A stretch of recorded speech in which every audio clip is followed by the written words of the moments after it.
Mufumbwe.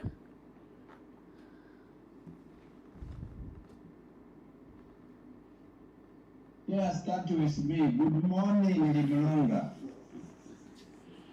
Good morning, Honorable. Chair, good morning. Good morning, Honorable Mutelo. You may go ahead, please. This is your humble servant, Mutelo Mishek, MP Mitete. LIMULUNGA, take it easy. Thank you so much. Are you on land or in the water or on water? Both. I'm both on land and on water. Thank you so much. The Honorable MP for Mufumbwe.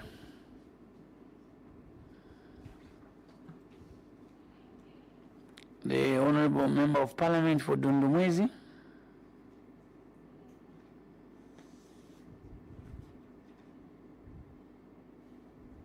Honorable Singombe, are you there? The Chairperson, Honorable Member of Parliament for Chasefu. All right. We seem to be having some technical challenges. The Honorable Member of Parliament for Mangango. Thank you very much. Good morning to you, Chair. Morning, LIMULUNGA Town Council. Most welcome. Feel free. This is your committee. Permanent witnesses, good morning to you too as well. Viewers and the listeners out there, good morning.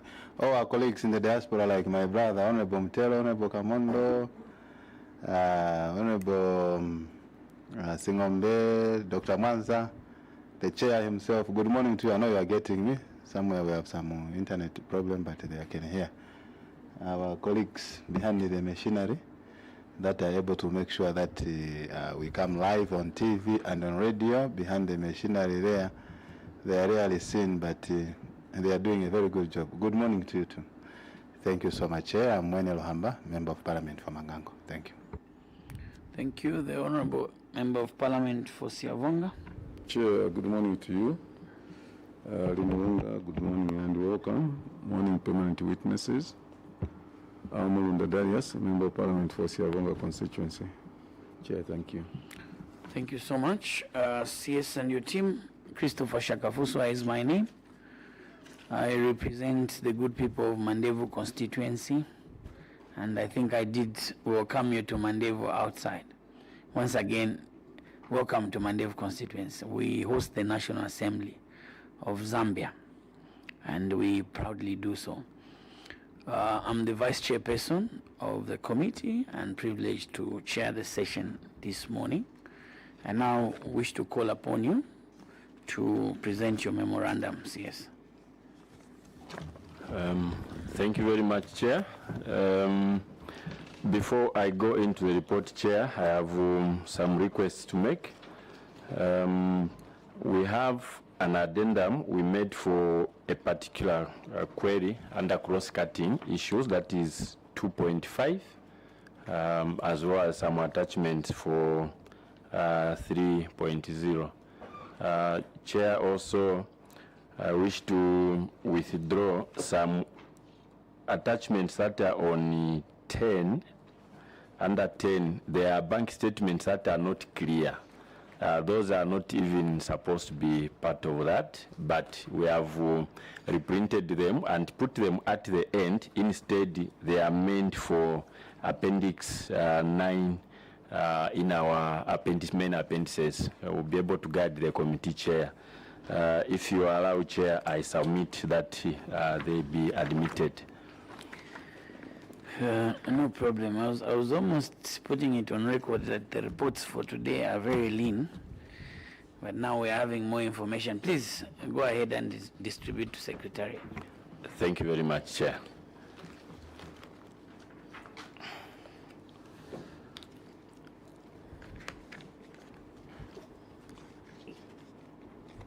Allow me to start, Chair.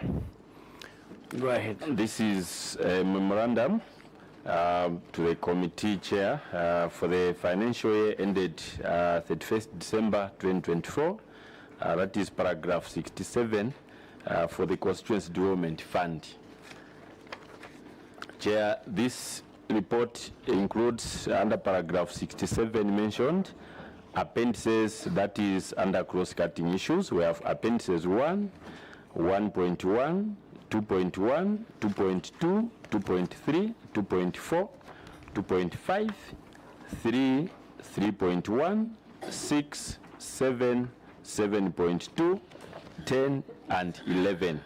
The report has been supported by attachments. Chair, under specific audit findings, we had one query, and this is implementation of community projects, that is delayed completion of projects under management response. Chair, the cause of query. Management acknowledges the Auditor General's query and reports that the project delays were primarily due to the contractor's failure to adhere to the agreed implementation schedule. Contributing factors included initial logistical challenges in the procurement of critical materials such as steel sections and concrete aggregates, then extended completion periods for certain construction activities beyond original projections, and approved variations to this project scope. Consequently, contract extensions were granted to address these challenges. Action taken. Management reports that the works have reached substantial completion with all major components finalized.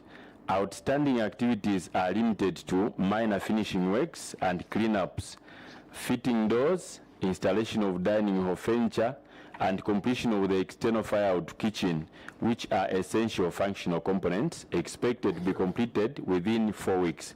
Chair, there is an attachment that has confirmed the 4 weeks period as ending on 30th March. We'll speak to that. The appendices were attached construction of the dining hall and kitchen at Nangula School, which includes the contract and contract extension. You can just end at telling us where to find the information. So in this case, you can say see Appendix 1. Thank you, Chair. For all these, we see Appendix 1, that is green in color. Remedial measure. Management will strengthen project planning and contract oversight by appointing dedicated contract managers to enhance monitoring, enforcing milestone-based schedules with clear defined penalties, and requiring detailed implementation plans from contractors. Regular progress reviews and early warning mechanisms will enable timely identification and mitigation of risks. As a result, approximately 90% of the 2025 CDF community projects have already been completed. This is arising from measures put in place. B, cross-cutting audit findings. Appendix 1, budget and funding. Cause of query. Management acknowledges the auditor's observation regarding the variation between the budgeted amounts and actual funding. Action taken. Management reports that it has consistently submitted funding requests and made follow-ups with the Ministry of Local Government and Rural Development to have the variance funded. These the appendices attached are under 2, which is blue in color. Remedial measure. Management will continue to engage the Ministry of Finance and relevant stakeholders to enhance coordination and ensure timely disbursement of CDF funds. Appendix 1.1, retained funds. Management response, cause of query. The query arose due to retained funds of $2,850,000, which was as a result of delays in procurement and delivery of planned assets during the financial year. Action taken. Management wished to state that the ambulance and the motorbikes have since been handed over to the Ministry of Health and Chiefs Retainers respectively. The appendices are under 3, which is red in color. Remedial measures. Management will continue to utilize retained funds efficiently by expediting procurement and delivery processes. 2.1, total unspent funds, community projects. Management response, cause of query. Management acknowledges the audit finding that a total amount of 3,269,104 was unspent at the closure of the financial year. The unspent funds were committed funds towards implementation of the various community projects funded under 2024 CDF allocation. Action taken. Management wishes to report that the unspent funds totaling to 3,269,104 were spent in the first quarter of 2025 on the various community projects. The appendices for this one are under 9, which is orange in color. Remedial measure, management will ensure adherence to the CDF implementation timelines and endeavor to utilize the CDF funds within the financial year. Appendix 2.2, total unspent funds empowerment grant. Management response, cause of query. Management acknowledges the query raised by the Auditor General and wishes to clarify that the discrepancy arose from the use of an incorrect expenditure figure of 2,377,729 instead of the actual empowerment grant expenditure as per component of 2,328,308. Action taken. Management wishes to report that the funds have since been spent. Appendix 11 is where the attachments are, and that is green in color. Total unspent funds loans. Management response. Cause of query. Management acknowledges the audit finding that there are an amount of 602,492 for loan empowerment was unspent at the close of the financial year. The underutilization resulted from the eligibility criteria during the financial year, and also loan payments made by loan beneficiaries funded under 2022 and 2023 constituency development funding accumulated in the revolving CDF loan account. Action taken. Management wishes to report that it has since spent the funds according to Appendix 7, which is blue in color. Remedial measure. Management will ensure adherence to the CDF implementation timelines and that funds are utilized accordingly upon receipt. Chair, for the next, which is 2.5, sorry, Chair, I skipped 2.2, Chair.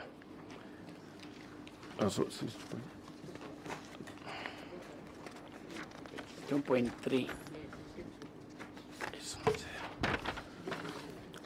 Chair, allow me to use the next book. Sorry, it was not in my book. 2.3, that is Appendix 2.3, total unspent funds, secondary boarding and skills development. Management response, cause of query. Management appreciates the auditor's findings regarding the unspent funds on secondary boarding and skills development. This was due to the low uptake of students that was reflected on the invoice issued. Action taken. Management wishes to report that the funds amounting to 3,346,399.97 were spent towards the payment of secondary school pupils and skills development students. A variation of 2,273,203.97 from secondary school and skills was reallocated towards community projects under the 2024 CDF allocation and was utilized in 2025. Chair, the details for this are under Appendix 6. Remedial measure. Management will ensure that funds are spent accordingly through strict budget controls and regular monitoring of expenditure. I already spoke to the 2.4, Chair. Allow me to go to 2.5, which is Proceed. On the addendum. That is 2.5, total unspent funds administrative cost. Management response. Management appreciates the auditor's findings regarding the administrative cost for the financial year 2024. This was due to non-inclusion of the 2022 and 2023 administrative component carried forward. Action taken. Management has continued to spend within administrative component, and we have included a table that shows the amounts for 2024 and the previous years 2022 and 2023. The appendices for these are under 8. Remedial measure. Management will ensure that funds are spent accordingly through strict budget controls and regular monitoring of expenditure.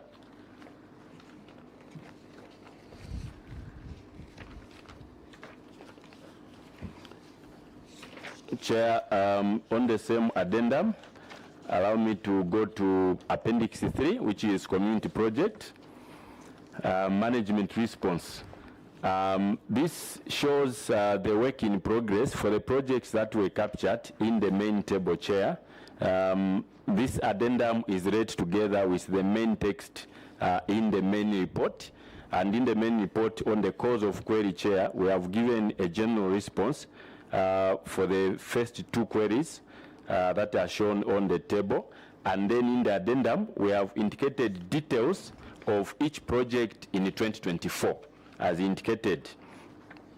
So under cause of query in the main report, management acknowledges the Auditor General's query and explained that the 2 outstanding projects, namely the installation of solar power at Ituku Health Post and the procurement of 300 double-seater desks for selected schools, were not completed at the time of audit because they were approved. Yes. You have your own report and you have distributed another report to us. Why don't we use the same report? Because the next you should have read was 2.5.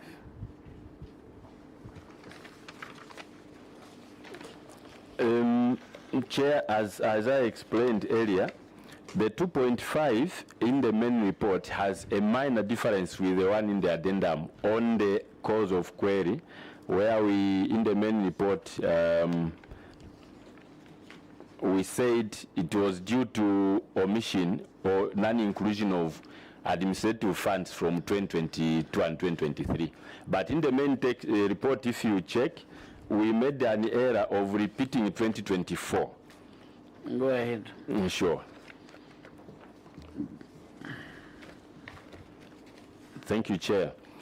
300 double-seater desk selected schools were not completed at the time of audit because they were approved towards the end of 2024 and early 2025 respectively, following the reallocation of funds from other projects. Further projects that were still in progress at the time of audit experienced delays due to factors including length, procurement process, and general contractor delays, related delays. Action taken.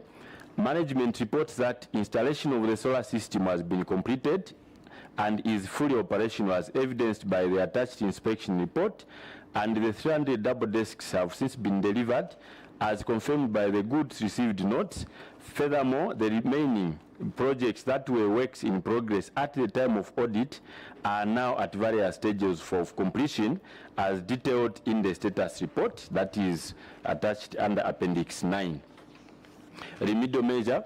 Management will continue to strengthen project planning and contract oversight by appointing dedicated contract managers to enhance monitoring and evaluation with the aim of expediting implementation and ensuring that the time delivery of projects is attained, as evidenced by the 90% implementation rate achieved the following year, which is financial year 2025. Appendix 3.1, analysis of performance of desks.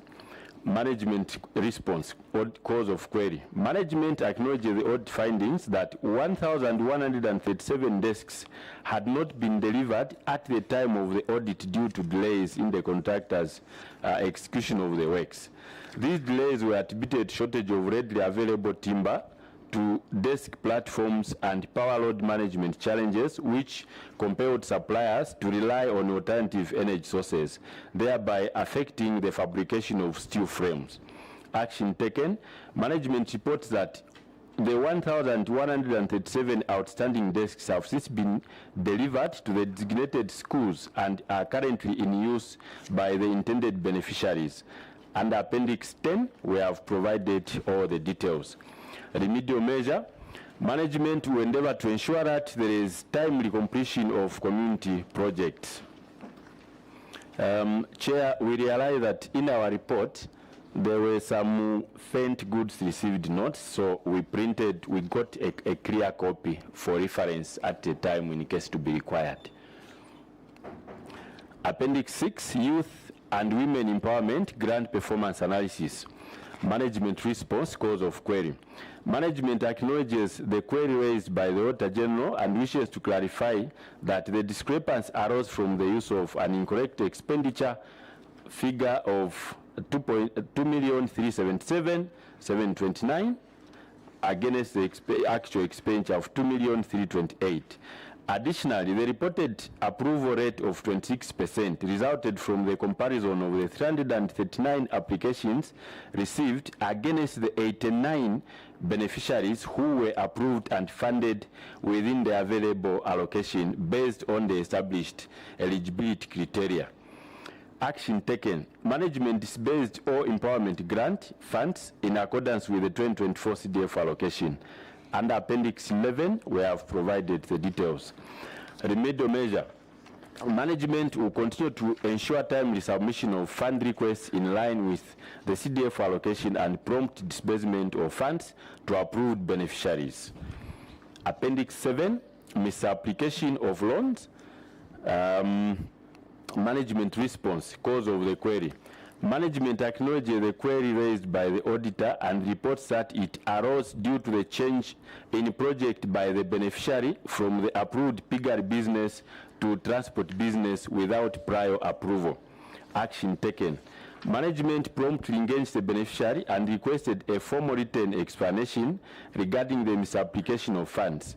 In accordance with the CDF guidelines, the approval process was subsequently undertaken to regularize the change in business scope from a piggery to a transport business, which was approved by the Provincial Government Office.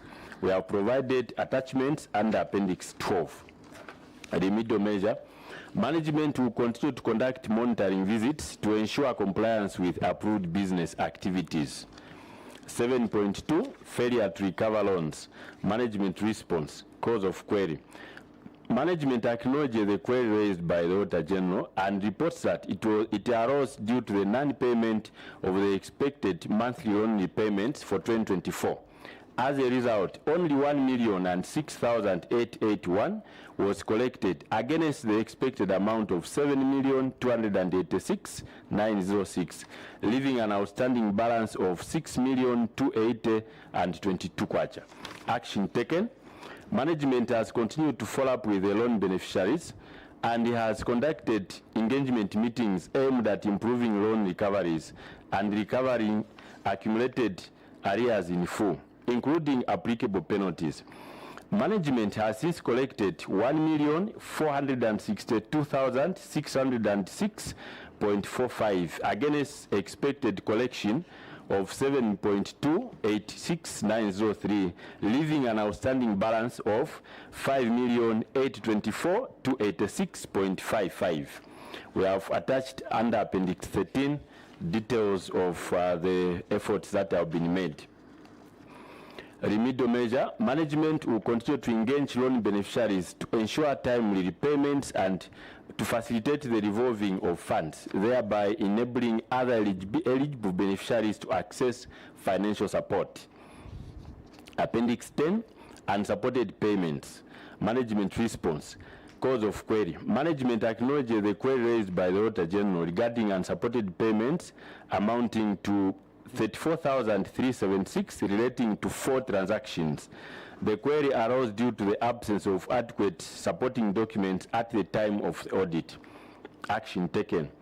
Management wishes to report that the documents have been compiled and availed for audit verification. Chair, we have attached the details of what was required under Appendix 14. Remedial measure. Management to ensure that all payments are fully supported with the required documentation prior to audit review.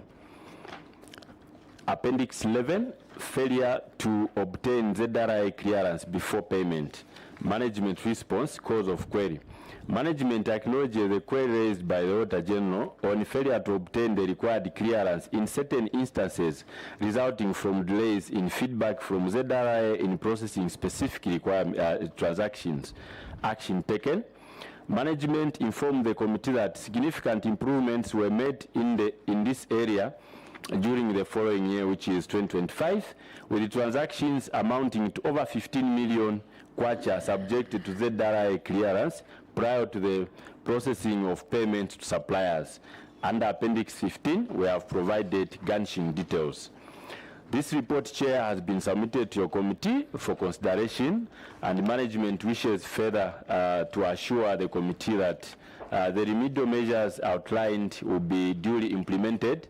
And Chair, I may also verbally add that the remedial measures you advised us to implement last year, especially under community projects, we managed to do that, and as a result, we were able to utilize all the funds within the financial year 2025. I submit, Chair. We shall see. I can note that you want to praise yourself. We shall see. Honorable members, it's now time for points of clarifications, if any. Honorable Mwene, you may start. Thank you very much. The CS is confident. He knows the works he has done. Chair, I would like to ask the CS from page 2 on the implementation of community projects. That is the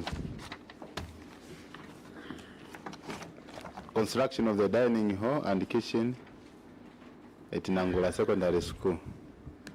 This project, Chair, started in 2024, and up to now it is still ongoing. I just want the CS Chair to just kindly give a synopsis of this particular project, the challenges that they are facing, why up to now they are still having challenges with completing it, and so on. Just a simple history of it. Maybe he can narrate to his committee. I submit, Chair. Yes, yes. Chair, the dining hall is amongst the other components that were put to construct a new boarding under CDF, because LIMULUNGA district, Chair, doesn't have a single boarding school. So we managed to complete the other components, that is a staff house semi-detached, which is occupied, 2 hostels for boys and girls, which are occupied, 2 ablution blocks that are being utilized, and the water scheme. The last component, Chair, was the dining hall, which commenced as indicated in 2024. This is a project that was procured using open tender, and eventually it was awarded. One of the major challenges that we faced was acquiring certain materials, especially steel. Currently, what is also a challenge is buying pots for the kitchen. This took long. Then the other problem was the steel sections were heavy. So transport that was bringing most of these materials could not reach the site, because there is a bridge that is on the smaller stream when you head to Nangula, that could not accommodate the steel sections in terms of weight for the truck. So materials such as stone aggregate, concrete blocks, the steel, and pockets of cement needed to be delivered by trucks near the road. There's somewhere where the gravel is stable going inside. Then they will float. So to carry the steel, the smaller trucks will not be able to manage. So it means the contractor will need to organize some equipment to come and cut the same into pieces that could be carried. So after you cut them, again, if you look at the building, it's quite massive. They still have to go and weld back the same stuff, the same materials. Now, if we had a stable road, we would be able to just carry them onto the site. The other challenge is the gravel road that heads to the school. I think there is a stretch of about 500 meters, which is sandy. So now, even these smaller type of vehicles you are using, the light trucks, maybe about 5 tons, will not be able to reach there. You still have to look for another type of transportation.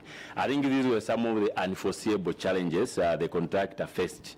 On the way, when we consulted the stakeholders, Minister of Education advised that it would be appropriate that we add a kitchen outside that should be using firewood rather than relying on power, because in boarding, if you rely on power at times, children may eventually have challenges. So this had to go through a further variation, which was eventually cleared by Attorney General, and I think it took some time, which when it was cleared, we did the variations and extended it to end on 30th March this year. These are some of the brief challenges I would be able to state. Chair, submit. Thank you so much. Honorable Mwene. Yes, Chair. Chair, I think I'm very concerned with this particular structure because it's the only secondary school that our constituency will have. So how did you manage now to ferry these rip channels to the site, in spite of having the challenges, firstly? Secondly, have you been able to procure the ports, or you have completely ruled out that part? I submit, Chair. Thank you. Yes, yes. Chair, I'll handle the part on transportation. For the ports, Director Engineering will be able to come in. We managed to carry the steel because they were cut into pieces of 6 meters from the total length, some of them to 3 meters, in smaller trucks, except where you deliver them using one big truck, you eventually end up using a smaller truck, maybe 10, 15 trips going to the destination. But that's how we'll be transporting all the materials other than the steel. For the port, Chair, allow me to give to the Director of Engineering. Director Engineering. Thank you, Chair. We've managed to acquire about 2 ports that use firewood. On the electrical ports, we are trying to do a review, how sustainable it may be for the school to use them. For the firewood, we've gotten the 2 ports. Thank you, Chair. Yes, Honorable Mwene. Thank you. So according to your projection, when are you completing this particular project? Because children need to start using it, and this is already a new year, and it has already taken more than 1 year in construction. I submit, Chair. Chair, as per our projection, when we start with the contractor, we projected the end of March. Currently, the facility is being utilized. The children have already shifted, except the history that it was under the weekly boarding arrangement, so they are still cooking on their own, and the Minister of Education is yet to work on mechanisms to make it a full boarding. However, the facility should be ready for second term. As they close what, they will be able to shift into the dining hall. Director Engineering, you say you are reviewing the purchasing of electrical ports. Was this budgeted for and in the contract? Thank you, Chair. Of course, it's in the contract, but we are looking at the sustainability. Of course, the decision has not been fully made, so we went first to acquire the ports that use firewood, as we are looking at the other things, because we are still even doing the tables and the chairs. If you check one of the pictures in the appendices, we've done that. However, if everything points to the direction that we need to install the electrical ports, we'll go ahead and install them. Thank you. I thought you got advice that sometimes due to non-availability of power, then you must also get ports that use firewood. So why then do you want to remove the ports that use electricity? Thank you, Chair. Of course, we are not trying to remove them arbitrarily. They are part of the contract right now. When designing the contract, we've put the electrical ports together with the firewood. But we've started by getting the firewood ports as we are looking, because the area is not even connected to power as of now. Thank you, Chair. Yes, Honorable Mwene. Thank you, Chair. But Chair, there is no cost for both types of ports, because in the beginning they just costed for the electrical ones. Where did you find the resources to buy the firewood ports and so on, so that you have 2 types of ports? Not so. In the beginning, you didn't account for the other type of ports. So where did you get the resources from? Chair, we did a variation to the project with an additional amount of over 200,000, which he has now catered for the same. Yes, you had mentioned that earlier. So, Director Engineering, when you are planning, you don't plan not to have electricity. I don't know why you wanted to bring in the issue of the review when both ports, the electrical and the firewood ones, are budgeted. Yeah, so I leave the contract the way it is so that in future when you have electricity, you will then be able to use these ports. Honorable members, any other points of clarifications? Honorable Mulunda. The last question, Chair, on page 16, failure to obtain ZRA clearance before payments. Page 16. Yes, CS, you referred us to Appendix 15, but I wanted to find out from you, how did this happen? How did you allow this to happen? About 11 transactions. Yes, yes. Chair, it's true, we really admit a failure on our part in the sense that we were writing to ZRI like we do for all requests. I think in the beginning we had teething issues with ZRI of response. At some point, due to contractual timelines, it became quite difficult for us to be waiting for prolonged period of time. And I think that's where the error occurred. But eventually, after engaging ZRI, there was a very serious improvement up to where we are. Honorable Mulunda.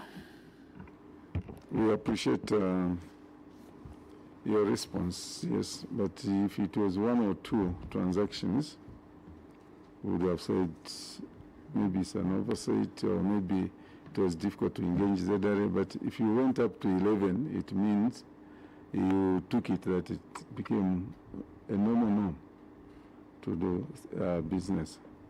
And you know that no matter how difficult ZRA would be, you, on your part, you're not supposed to break the law, you're supposed to follow the law to the letter. So for you to allow up to that end, that was not good. I know I've admitted, but you do have the internal auditor here.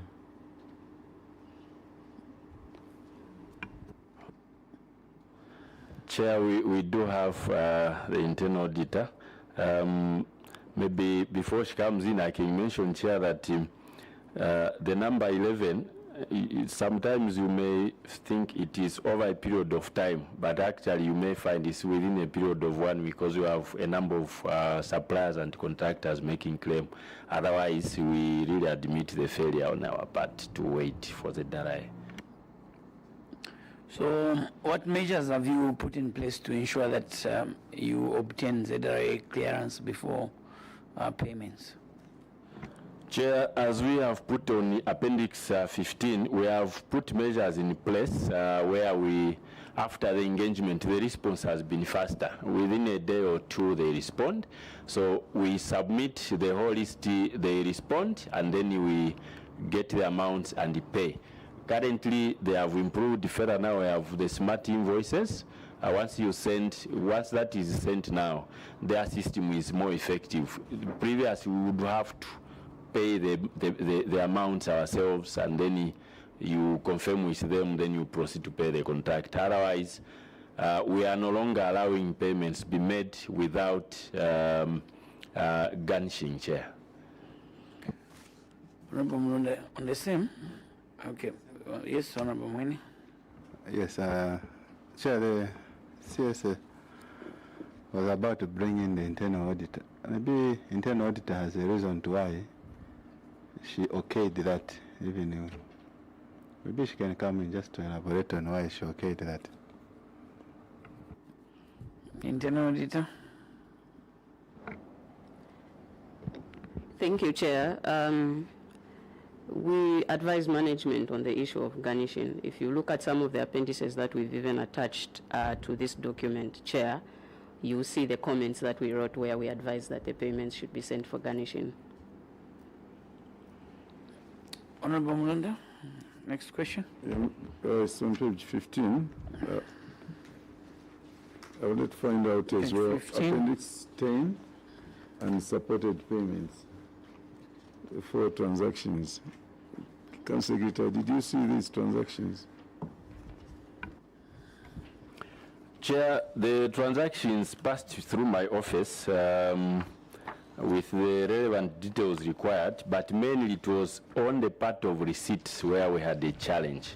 I think other than that, there was one out of the 4 where the local purchase order was not attached, and I think both the internal audit and the external audit questioned or queried where the document was, which was eventually attached. For the other 3, Chair, it's the receipt from a contractor, receipt from Musifao after servicing a vehicle, and receipt from MTN Zambia after buying a router for internet. So we eventually made follow-ups, except dealing with the organization sometimes, Chair, it becomes either a lapse on both parts, or once you get the services, to go back and get the receipt takes time. But we have made sure that going forward, no matter how small the item is, it must be followed with a receipt so that we attach it appropriately. Yes, Honorable Mulunda, then Honorable Mwene. Thank you very much. CS, what we are looking for actually is not the amount, but we are looking at the procedure and everything that should be done.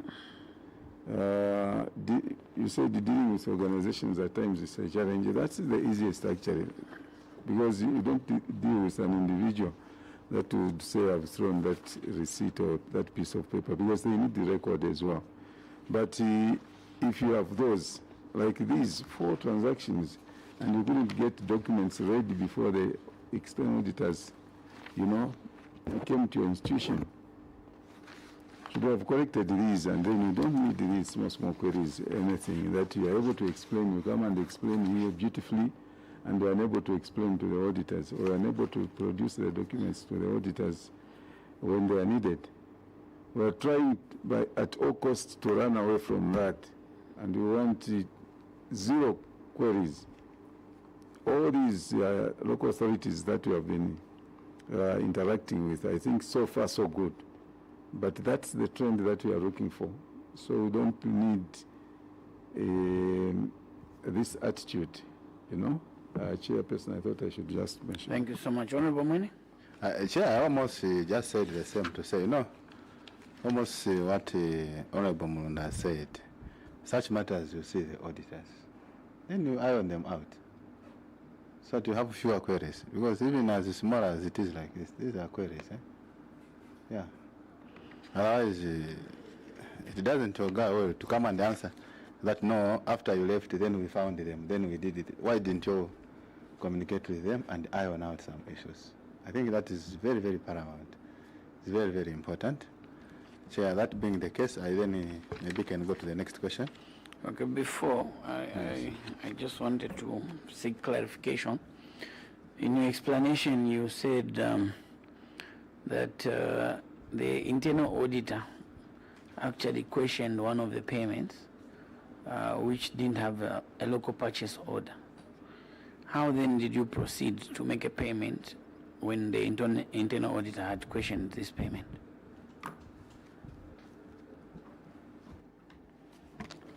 Chair, these documents were at a point of attachment. I must admit that we battled with issues of attachments. You submit the documents, but there is a point at which the officer that handles this may either misfire or have a lapse of not attaching. You have to pursue them for them to check. So the auditor had raised it before the payment to say we need this attached. The documents were there, but I think at the point of audit, there were also a number where the attachments were removed, not really removed by someone, but they were not attached, whether maybe they use the pins that are not stuck or whatever. Otherwise, at a point of payment, we make sure that documents are available. A local purchase order is the first one that should be able to guide to say as to who is going to supply and at what cost. Otherwise, it was attached. It's just that later on, in the process of managing the payment vouchers, that's where these problems occur. You have not answered the question. Now we are creating more problems. The internal auditor advised you that do not pay this because the local purchase order is not attached. My question is, how did you clear this payment in disregard of the internal auditors?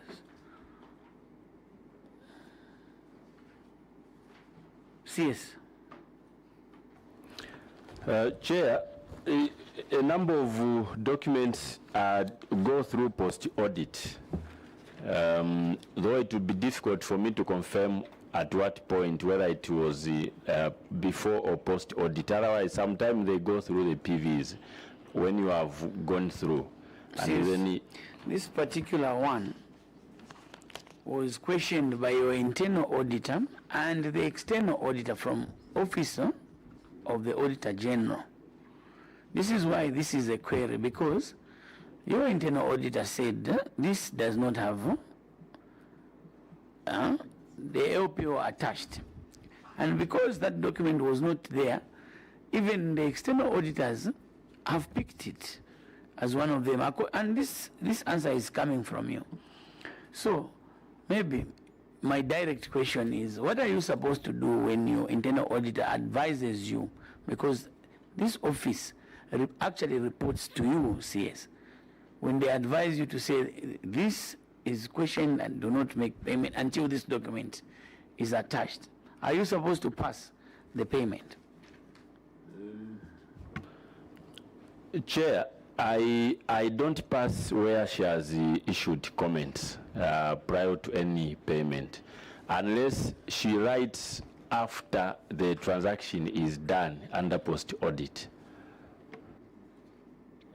Chair, allow me to Director of Planning wants to say something about this. No, the question of internal auditor advising the CS is not a question where Director of Planning must come in. Your two offices interface for a reason, and it's a matter of control mechanisms. And so I just wanted to establish whether you listen to the advice of the internal auditor or not. Yes, Honorable Mwene, you wanted to comment or ask a question? Yes, I wanted to comment. You know, CS, don't entangle yourself. When you've been asked a simple question that requires a yes or no, you simply answer yes or no. For example, a question that the chair asked you to say, if the internal auditor has commented to say this should not pass, it should not be paid, what should you do? Should you pay or not? You know, you don't need to explain a lot. The answer is you are not supposed to pay.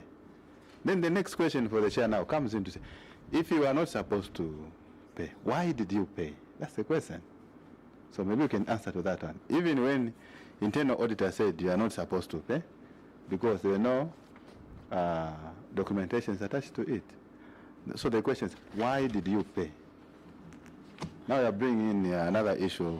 Yes. Chair, I agree and appreciate the advice that is being given. I must confirm that payment was made after the matter was resolved.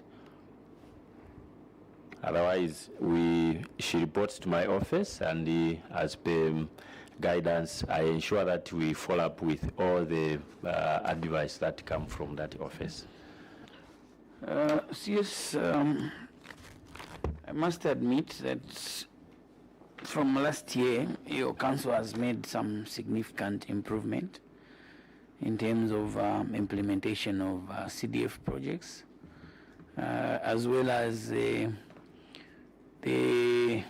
supporting the matter under discussion where documentation was not availed for audit verification. Last year the number was quite high, but this year we have 4. We hope that this number will go to 0. The internal auditor is there as your goalkeeper, would say. And when they advise to say, CS, there's this issue,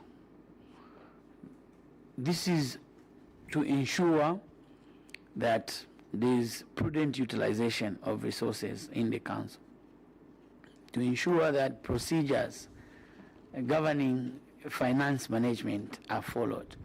And so we're going to get worried if you are disregarded the advice of the internal auditor, because this one reports directly to your office and you are the one to take measures once there's a red flag from this office. So some of the governance and financial operational weaknesses that the committee has identified include the delayed completion of the dining hall and kitchen at Nangula Secondary, despite the contract timelines having lapsed. We advise as a committee that you expedite the completion of the dining hall so that our children at this secondary school can start the enjoyment of this facility in the district. Number 2, significant unspent balances under community projects, loans, and bursaries reflecting weak implementation and planning. 3, over expenditure under empowerment grants and administrative components without clear justification. We noted an over expenditure of 49,000 kwacha. We hope that this money has been reimbursed where it's supposed to be spent. We wanted to ask questions, but your report is not quite bad.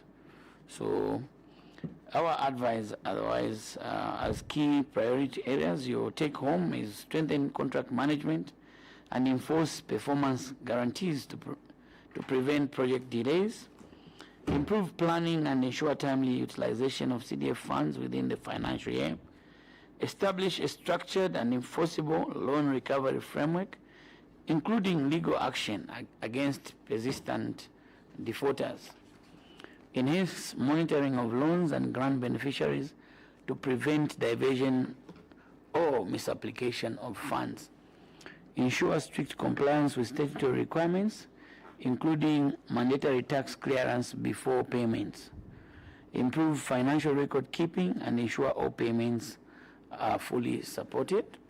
The committee wishes to emphasize that CDF resources are meant to deliver tangible development outcomes for the people of Luena constituency. LIMULUNGA Town Council must urgently strengthen internal controls, financial discipline, and monitoring mechanism to prevent recurrence of these weaknesses. Otherwise, like I had mentioned, we note the progress that the council has made and do not relent. We expect you to ensure that you double the efforts. The immunity that was conferred on you is now lifted. You are now on your own. You are free to leave. Thank you for your appearance. Thank you so much, Chair. We appreciate the guidance and we always adhere.